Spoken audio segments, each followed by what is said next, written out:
Recordar que nuestras opiniones no constituyen consejo de inversión, se transmiten a modo divulgativo y cada inversor ha de tomar sus decisiones informándose con profesionales autorizados de confianza o la web de la gestora o de la CNMV. El fondo puede tomar o deshacer posiciones sin previo aviso y sin relación a lo que hemos comentado. Hola y bienvenidos a un podcast más de Adarve, en el que vamos a ir comentando la carta correspondiente a enero de 2023. Buenas tardes, ¿qué tal estás, Manuel? Muy bien, ¿qué tal? Buenas tardes, aquí un placer estando con vosotros, pasando la tarde y pudiendo grabar esto y poder dirigirnos a nuestros partícipes. Arturo, buenas tardes, ¿cómo estás? Buenas tardes, pues nada, muy contento de estar aquí con vosotros otra vez para hablar un ratillo de Adarve, Altea y demás. Muy bien. Y por último, pero no menos importante, Marcos, ¿cómo va eso? Aquí estamos, encantado de estar con vosotros, amigos. Un poco unas décimas de fiebre, pero igualmente contento de poder hablar con vosotros.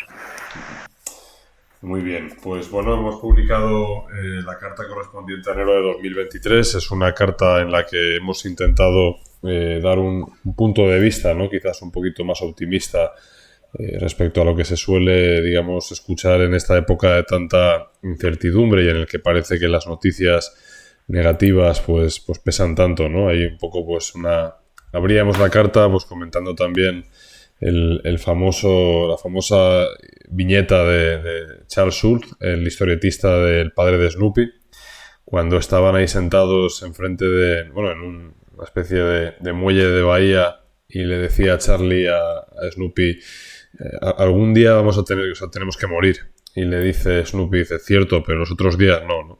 Y bueno, un poco la idea que hemos tenido en esta carta pues era desarrollar este concepto de que realmente pues siempre hay muchas noticias negativas y también hay otras muchas tantas por las que tener un punto de vista bastante más optimista. ¿Te parece, Arturo, si comentas un poquito al hilo también ¿Empiezas tú? Sí, bueno, yo la verdad es que siempre he sido de los que piensan que hay un hype excesivo tanto en las noticias como, no sé, en la prensa, incluso en internet también, sobre todo lo que nos provoca interés, que suelen ser las malas noticias. No quiero entrar en si esto es un tema evolutivo, un tema educativo o cultural, pero al final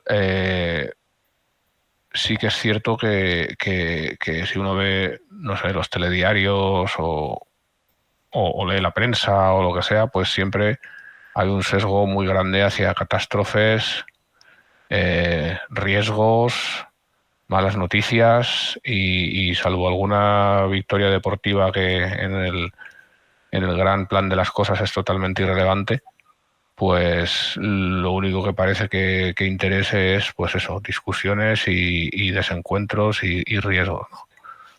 Luego, si uno lo mira en perspectiva, igual que cuando uno está pues con una situación personal así que generalizar es un poco es un poco arriesgado, ¿no? Porque hay veces que sí que hay una situación personal que te hace mucho daño, ¿no? Pero generalmente la mayoría de las situaciones que a uno le estresan, pues con el tiempo, cuando uno las mira hacia atrás, pues ve que no ha pasado nada, ¿no? Que uno se ha manejado, que ha intentado salir más o menos y que, salvo, ya digo, temas irreparables y claro, y efectivamente no puede haber un 100% de resultados positivos en todo, pues la mayoría de las veces los proyectos en el trabajo, pues yo qué sé, situaciones en la vida académica, es decir, no sé, todo lo que pasa en la vida, pues lo mira uno con perspectiva y ve que la cosa no era para tanto.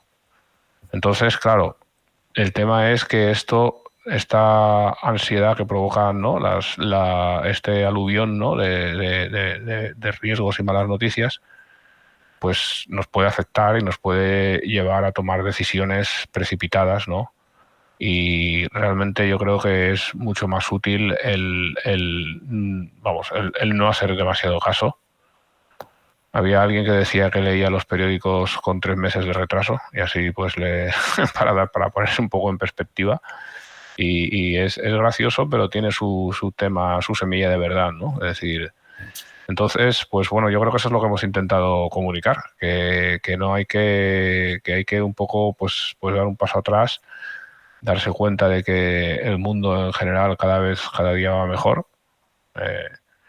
Y bueno, y dentro de lo que cabe, pues intentar pues disfrutar lo máximo posible, evitar los altibajos emocionales, que no quiere decir anular las emociones, porque esto también es muy malo, y ver el conjunto, ¿no?, en lugar de fijarse en temas puntuales y específicos. Manuel, ¿tú cómo lo ves? Sí, bueno, igual, efectivamente. Esto en cuanto a... yo el mundo es que lo veo que crece, que mejora continuamente. Si estamos hablando de riqueza, ¿no?, pues yo veo que continuamente se está creando nueva riqueza. ¿Vale? Si examinamos lo que era el mundo hace 20 años a lo que es ahora, te das cuenta en las compañías que ahora mismo valen más y cotizan y capitalizan más en la bolsa y demás, casi todas, o la mayoría de ellas, ¿no? Bueno, pues han sido... Están en nuevos mercados, ¿no? Y es nueva riqueza creada. Ese negocio no existía antes, ¿no? También, por supuesto, hay otro tipo de compañías que ya estaban, ¿no? ¿Vale? Y que son negocios de toda la vida, ¿no? ¿Vale? Pero si te das cuenta, las primeras, hay muchas de ellas que son negocios que no existían y esa riqueza se ha creado nueva.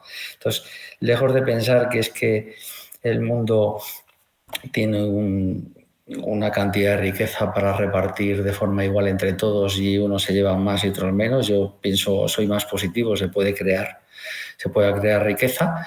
Esto es así como está ocurriendo y mientras el mundo crezca, pues las compañías ganarán dinero y si estamos expuestos a la renta variable, yo me lo llevo, lógicamente, esto es un podcast de inversión. Si estamos expuestos a la renta variable, pues lógicamente participaremos de ese crecimiento, ¿no? Entonces lo veo así. Con Marcos hemos comentado en estas últimas semanas muchas veces que conocemos gente que este año 2022 se ha salido de los mercados, ¿no? Por noticias negativas y porque ha habido gente en el mundo Twitter y en otros mundos donde juegan un poco al market timing, ¿no? Al mundo macro, al market timing, a decir, uy, ahora no es buen momento, hay que salirse porque corremos estos riesgos, lo otro, etcétera.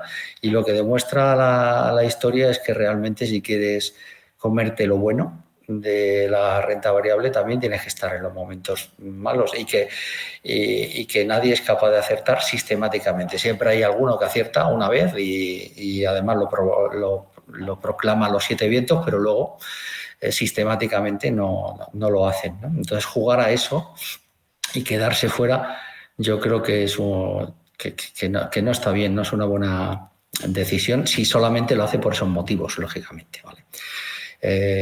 Porque luego la experiencia dice que cuando entras tarde, ¿eh? Entras ya cuando hay fiesta.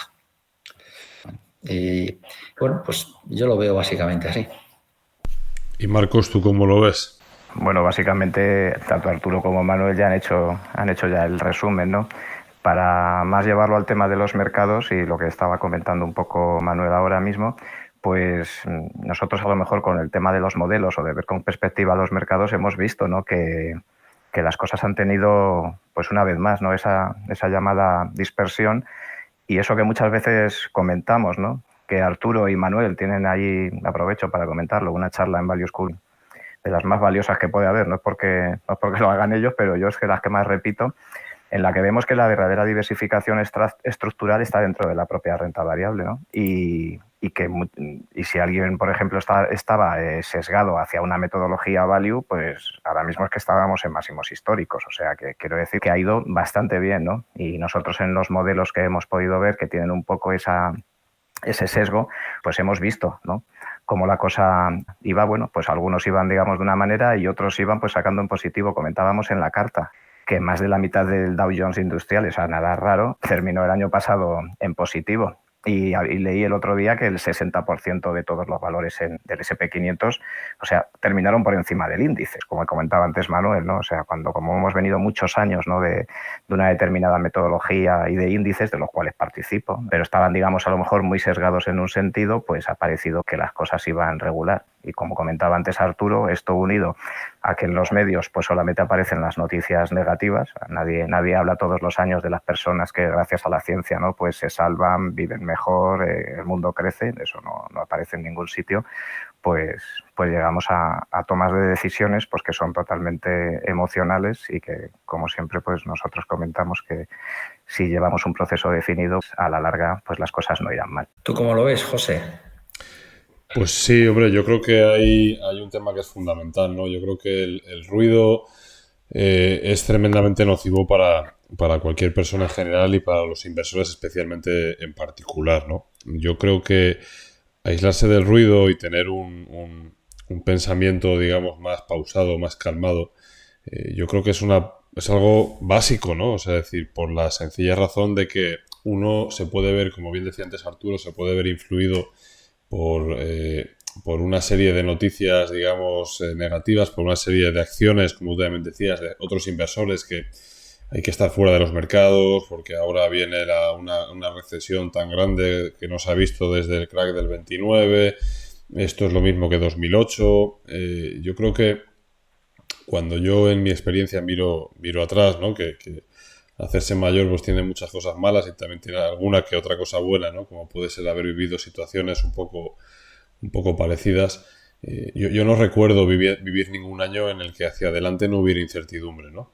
Siempre había una incertidumbre u otra. Luego los mejores años probablemente vistos en perspectiva, muchos de ellos empezaron con una tremenda incertidumbre, ¿no?, por diversas causas. Entonces creo que no somos capaces realmente nunca de calibrar o de saber qué es lo que va a venir por delante. Entonces, ante esa incertidumbre hay dos grandes posibilidades, ¿no? La primera es tener una visión del futuro que va a ir todo a peor, que realmente pues el mundo se va a ir digamos, va a implosionar, que vamos a perder el valor de nuestras carteras en un 40 o un 50%.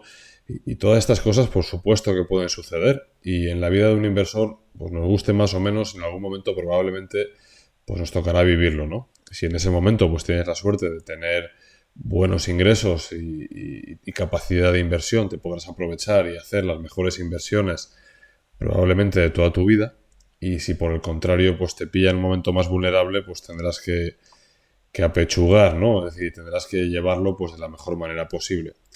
Pero en ninguno de los casos yo creo que merece la pena el mantener, digamos, esa visión tan negra, ¿no? Porque realmente si algo tiene de bueno la experiencia humana es que conforme más aumenta el desafío al que nos enfrentamos, pues más eres capaz tú de liberar otras palancas y otras maneras de enfrentarte a todo esto, ¿no? Creo que realmente siempre encuentras una manera y dices, ostras, mira, pues esto por aquí ha salido mal, pero seguro que por aquello lo puedo hacer mejor.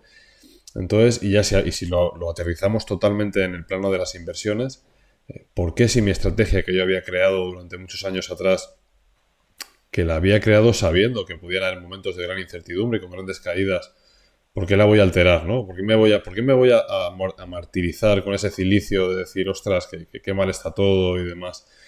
Esto es la parte que yo creo que nosotros insistimos mucho, ¿no? Quizás a veces somos un poco un disco rayado, aunque quizá por una buena razón, ¿no? Y es que el mantener la calma y decir, mira, yo me planteaba hacer esto, este es mi plan y no sé lo que viene por delante y no pasa nada porque no lo sepa. O sea, no pasa absolutamente nada por tener incertidumbre.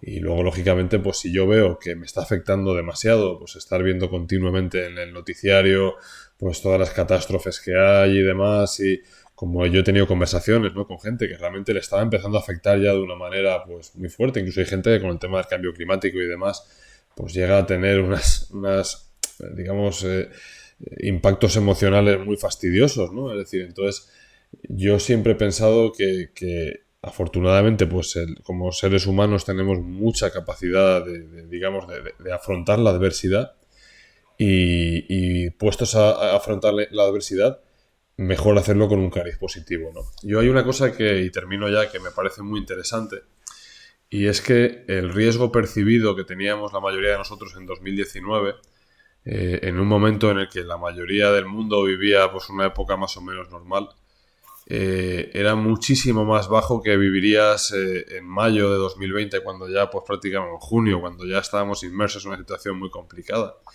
Y desde el punto de vista inversor, había muchísimo más riesgo en 2019 finales que hubo ya en 2020, cuando estabas en pleno COVID, ¿no? O sea, con las bolsas que habían caído un montón y demás. Aquel que tuvo la cabeza fría y que lo entendió como un proceso normal, que no deshizo posiciones, sino que incluso aprovechó para reforzarlas, pues en estos años ha tenido una suerte tremenda, ¿no? Y ahora es muy fácil verlo y decir, ostras, claro, es que...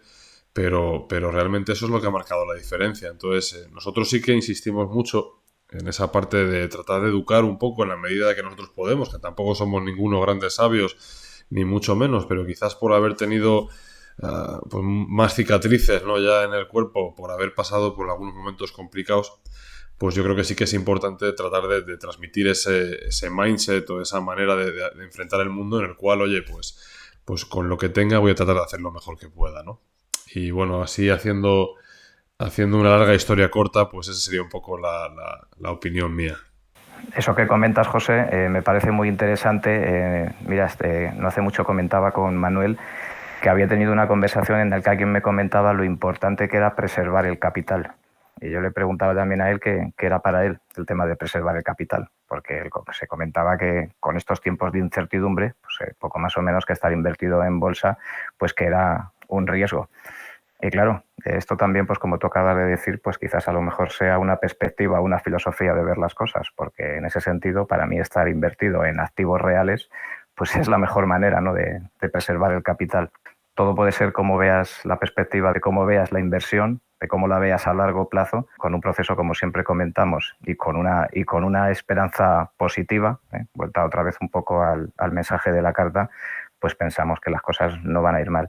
Y luego, por un poco por retrotraerme, me ha hecho mucha gracia lo que ha comentado Arturo de leer el periódico con 3 meses. Fijaos que si echáis la vista atrás, ya muy poca gente a lo mejor se acuerda de los años, ¿no? En 2011 he tenido que volver a mirarlo, pero fue cuando ocurrió el verano europeo e incluso Fukushima en Japón. O sea, ¿dónde quedó de 2015, en 2016 el Brexit, el otoño de 2018 que hubo caídas increíbles, ¿no? O sea, de récord en diciembre, bueno, para no hablar del 2020 que tú acabas de decir, ¿no?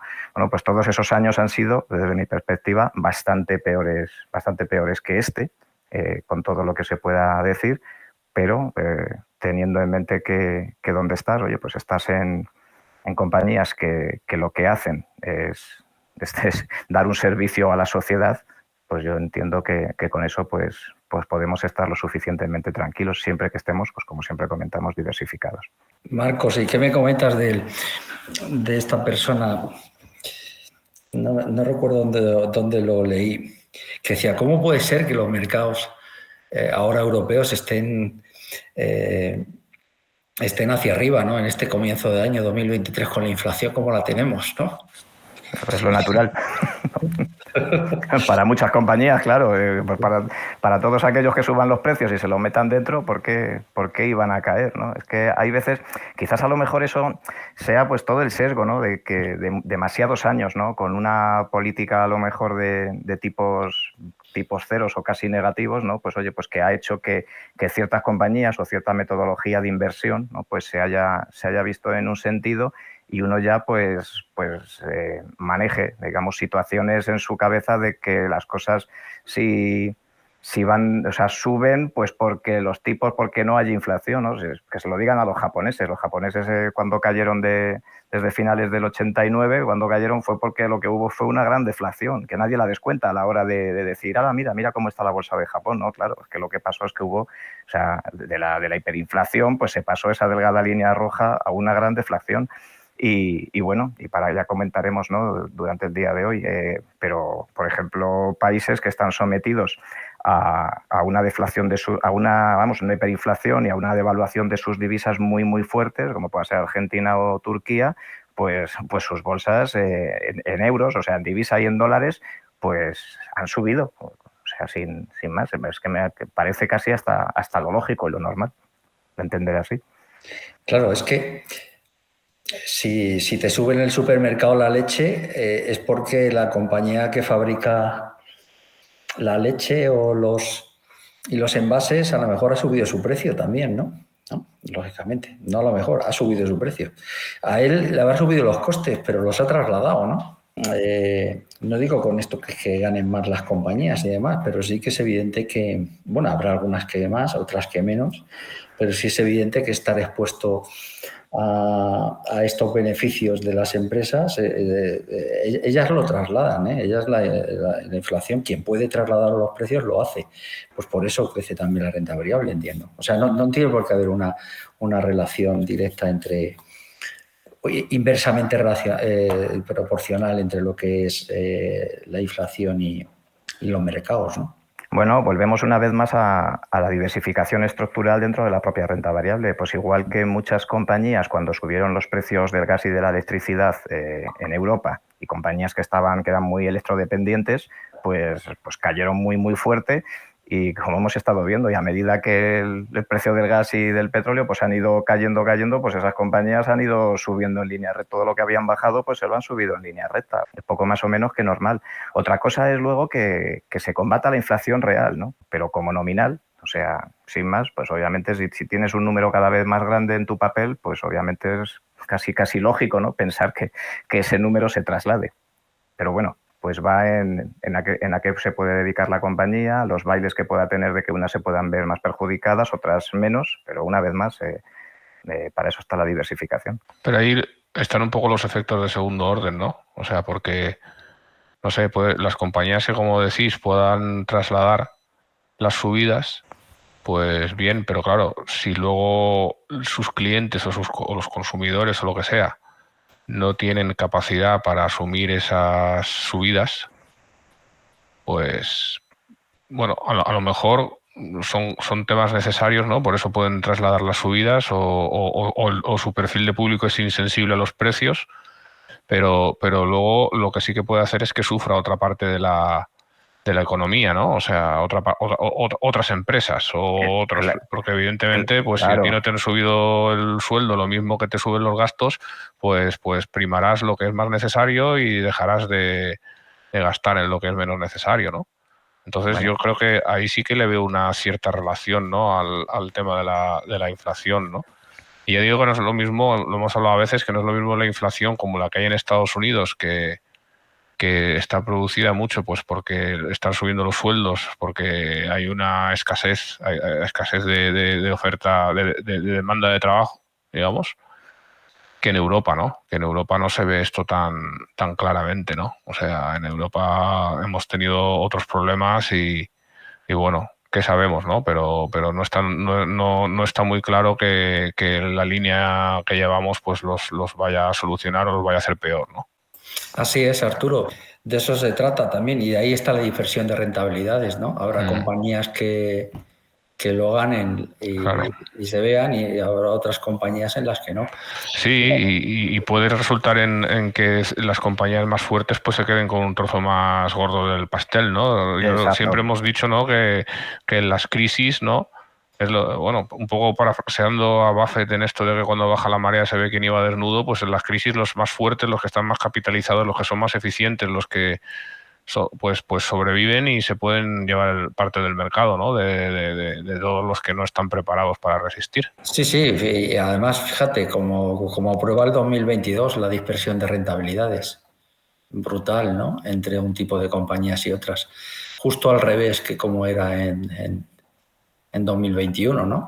Esto por las tecnológicas, fundamentalmente, y todas estas, ¿no? Sí.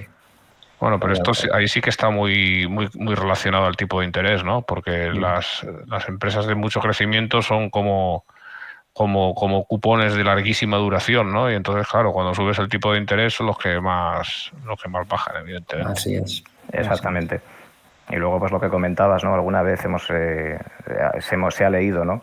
muchas veces que las empresas de transporte o bueno, las líneas aéreas, pues poco más o menos que les llaman un short al petróleo, ¿no? Que cuando empieza a bajar el petróleo, pues son las que empiezan a subir, bueno, pues y viceversa, ¿no? Bueno, pues lo que comentaba Arturo, ¿no? Y Manuel, ¿no? Pues el tema de la diversificación y de que, bueno, y de que a muchas que cuando a unas les va bien, pues otras les puede ir peor y obviamente, bueno, pues por eso está la diversidad dentro de la renta variable, que no es la renta variable con una relación a 1 que todo se cae. Esas veces, bueno, pues oye, ocurre en 2008, ocurrió en marzo de 2020, pero luego hemos visto que sobre las tendencias que obviamente unas compañías pueden tirar una dirección y otras pueden tirar otra totalmente contraria. Hablando de lo de la diversificación, Marcos, aprovecho, y como habías dicho antes de lo de Value School, aprovecho para comentar que el día 22 de febrero, por la tarde, sobre las 7 o así, estaremos Arturo y yo en Value School hablando de esto. ¿Vale? La charla viene a ser renta variable, diversificación para perfiles conservadores. ¿Vale? Un poco lo que queremos hablar de esto, ¿no? Es decir, por supuesto te puedes diversificar de muchas formas y a muchos activos, pero hay también una forma de protegerse muy buena en la propia renta variable, ¿no? Totalmente. Sí, yo creo que será interesante porque vamos a intentar ahí dar una perspectiva pues un poco más fresca, aunque los que nos sigan en Adarve y demás, pues no creo que se encuentren grandes sorpresas, ¿verdad? Porque hemos intentado explicar muchas veces nuestra forma de ver la diversificación, pero bueno, esperamos también que sea interesante incluso para más gente, ¿no? A expensas de que decidan ser inversores en Adarve o no, que es algo que nosotros no recomendamos ni dejamos de recomendar, porque no tenemos ese papel. Y nosotros también lo hemos notado, en la forma de exponernos en el propio fondo, ya hablando del propio Adarve. Sí. Se ha notado, porque fijaros, ¿no? Claro, uno cuando está pensando en cómo exponerse al mundo, casi siempre, pues bueno, lo primero que al mundo por renta variable. Estoy hablando, lo primero que se te viene a la cabeza suele ser, pues, oye, pues me pongo un indexado, como puede ser el MSCI World, ¿vale? Quizá alguien pues lo complementa con algo de emergentes, quizá alguien lo complementa con algo de small caps, ¿no? Porque tradicionalmente, aunque son mucho más volátiles, pues, pero tradicionalmente te da un poco más de rentabilidad, que es lo que es las compañías medianas o grandes, ¿vale? Y bueno, pues uno cuando se expone ahí, pues casi siempre está ya pensando en que si uno se fija, se está exponiendo prácticamente en un porcentaje muy alto en Estados Unidos, ¿no? En compañías por supuesto, que trabajan a nivel mundial y que se exponen al mercado a nivel mundial, pero que son compañías que están cotizando en el S&P 500. ¿Vale?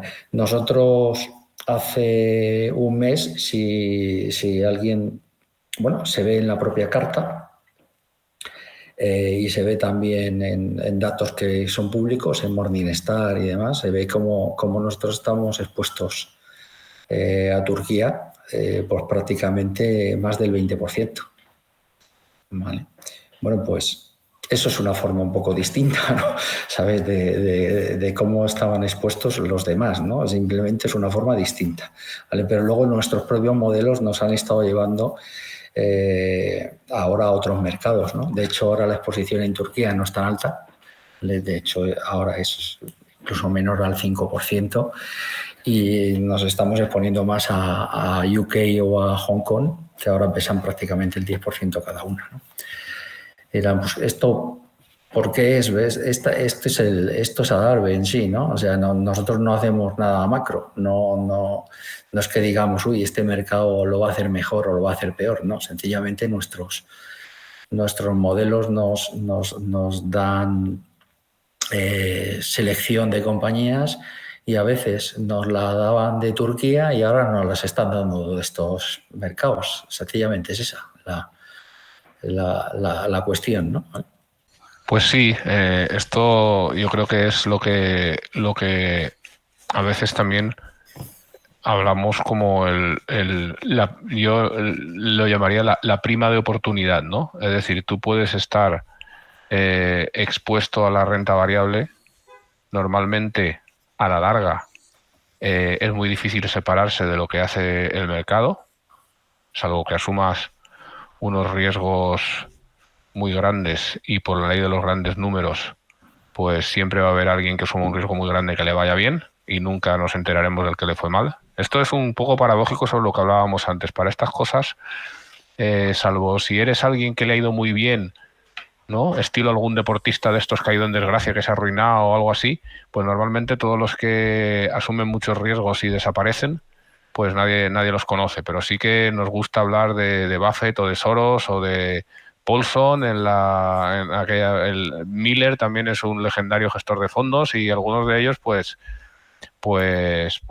bueno, se vio que a lo mejor no era verdad que eran tan buenos, ¿no? O sea, o que no digo con esto que sean malos, pero que o sí que eran buenos, pero también fueron algunos de los que estadísticamente, ¿no? Como decíamos, pues surgieron ahí, ¿no? Entonces, pues eso, hay que tener un poco esto en cuenta en cuanto a la oportunidad esta de la que hablaba, que creemos en intentar ofrecer, pues vía diversificación de formas alternativas, vía de poder tener acceso a ciertos mercados que normalmente no están ahí, ¿no? Que no son accesibles para todo el mundo, e intentar ser pues un poco lo más eclécticos, ¿no? en nuestra forma de asesorar, pues creemos que podemos aportar un poquito de valor, ¿no? Para aquel que quiere también pues intentar exponerse a esta oportunidad que le puede ofrecer, ¿no? un vehículo de estas características. ¿Tú cómo lo ves, Marcos? Bueno, es que iba a hablar justo cuando has dicho que pues lo veo como justamente lo ha comentado Arturo. O sea, como decía Charlie Munger, nothing to add, no puedo mejorar lo que ha comentado. Me parece totalmente que esa opcionalidad que tiene Adarve, pues entre lo que has comentado de cómo estaban los mercados o hacia dónde vamos, es algo que tiene un valor que no se va a encontrar de por sí en otro tipo de productos, simplemente por el hecho de a lo mejor de la accesibilidad o de que otros tipos de personas pues funcionan con la confianza en la convicción, y ahí sí que evidentemente siempre hemos comentado que tienen valor, pero nosotros tenemos confianza en el compromiso de ejecutar un proceso definido y en eso estamos. Ok.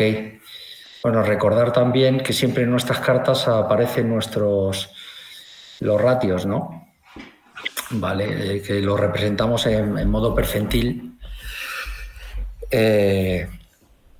Y bueno, pues recordar que no es que sean estos los ratios, ¿no? los que nos dan la selección de las compañías, ¿no? Son simplemente una consecuencia, ¿no? Esto es una medida de cómo está nuestra cartera, no es una medida, no son las medidas precisamente que utilizamos o necesariamente que utilizamos para seleccionar o que están dentro de nuestros modelos, ¿no?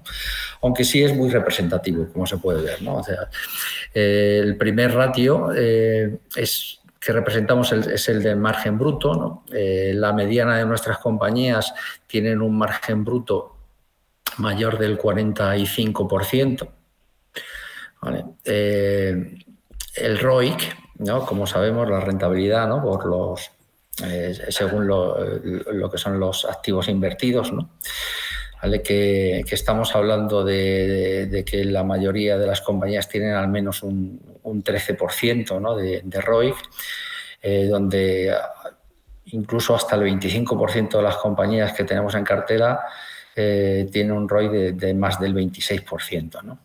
En deuda estamos poco endeudados, ¿no? O nuestras compañías, más bien, para hablar con mejor criterio, tienen poca deuda. La deuda versus el EBITDA, ese ratio en la mediana está en 1,5 veces, ¿vale? Donde incluso hay compañías, el 25% de la cartera, ¿no? Está 0,5 veces, ¿no? Este ratio.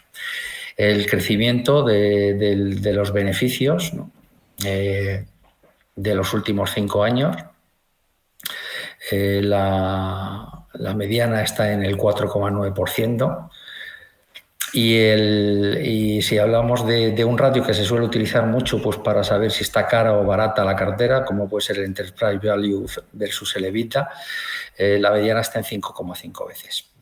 Así que, bueno, pues estos son básicamente nuestros ratios. Hay un tema también interesante, yo creo, porque sí que es verdad que nos han preguntado ya en alguna ocasión. En la carta en concreto hay una parte donde se puede ver también los activos que componen la cartera y se ve que hay un 20,12% en cash, en liquidez. Bueno, ya lo hemos comentado también, pues siempre que nos lo han preguntado. Esto simplemente es porque la foto en ese momento que se tomó de la cartera pues coincidía que había pues un 20% de liquidez, lo cual no quiere decir que 2 días después no estuviéramos pues bastante más invertidos. Simplemente decidimos en su momento que cuando fuéramos a hacer la publicación de cualquier pues documento oficial, tomamos el último valor que tenemos oficial y eso es lo que sale en la carta, pero no significa que utilicemos la liquidez para hacer market timing ni que básicamente hagamos algo diferente del proceso que nos marcamos desde el inicio. Bueno, pues yo creo que más o menos hemos dado un buen repaso a lo que es la carta. En la carta también pues teníamos aquel chiste de la película de Annie Hall que recomendamos que quien tenga interés que lo lea. Y bueno, y también pues ya acabábamos diciendo un poco, pues estábamos parafraseando, ¿no? Porque los Rolling Stones exactamente no lo dicen así, pero es algo que bueno, que nos parece muy interesante y es que probablemente pues no tengamos el futuro que deseamos, pero con un poco de suerte nos traiga lo que necesitamos, ¿no? Y yo creo que este es un buen marco mental para mirar hacia el futuro y bueno, pues también ser lo suficientemente humildes para asumir o enfrentar lo que venga, pero siempre pues teniendo en cuenta que lo mejor está por llegar. Pues nada, muchísimas gracias y a todos por escucharnos. Arturo, Marcos y Manuel, muchas gracias también. Y nada, nos volveremos. Gracias a vosotros. Un abrazo grande. Un abrazo, amigos. Un abrazo. Hasta luego. Hasta luego. Hasta luego.